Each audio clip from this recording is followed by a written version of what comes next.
আসসালামু আলাইকুম। বিডি ক্রিকেটের সবাইকে স্বাগতম।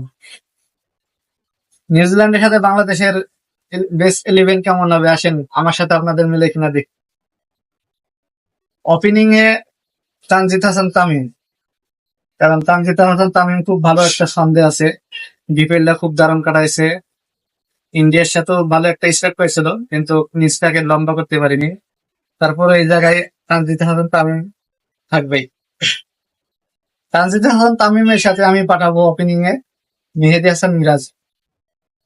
মেহেদী হাসান মিরাজকে, কারণ আমাদের প্রথম সারির তিনজন ব্যাটসম্যানই বামহাতি। এই জায়গায় যদি মেহেদী হাসান মিরাজ ওপেনিং এ আসে, তাহলে ওপেনিং এ বামহাতি ডানহাতি একটা কম্বিনেশন সেট করা যাবে। আর 3 নম্বরে নাজমুল হাসান শান্ত, কারণ নাজমুল হাসান শান্ত উনি তো আহ, বাংলাদেশের ক্যাপ্টেন, খেলবেই। 4 নম্বরে তহিদ হৃদয়, 5 নম্বরে মোহাম্মদ মুশফিকুর রহিম, 6 নম্বরে মাহমুদুল্লাহ রিয়াদ। আর মাহমুদুল্লাহ রিয়াদ ইনজুরি থেকে ফিরেছে, সে ফিট আছে। মাহমুদুল্লাহ রিয়াদ। 7 নম্বরে জাকির আলী অনিক।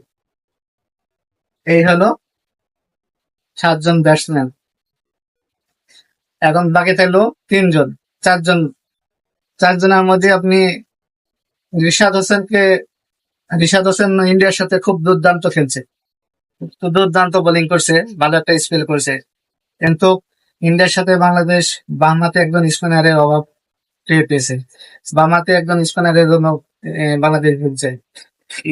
তো এই জায়গায় আমি রিশাদের পরিবর্তে নাসুম আহমেদের আমি খেলাবো, কারণ একজন বামহাতি স্পিনারের দরকার আছে। বাকি চাইলো 3 জন পেসার। 3 জন পেসারের মধ্যে মুস্তাফিজ সাথে তাসকিন, মুস্তাফিজ তাসকিন খেলবে।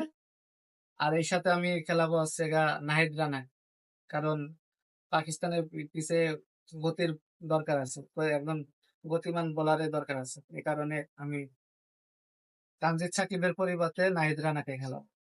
খালি আমাদের বেস্ট 11 কেমন হলো?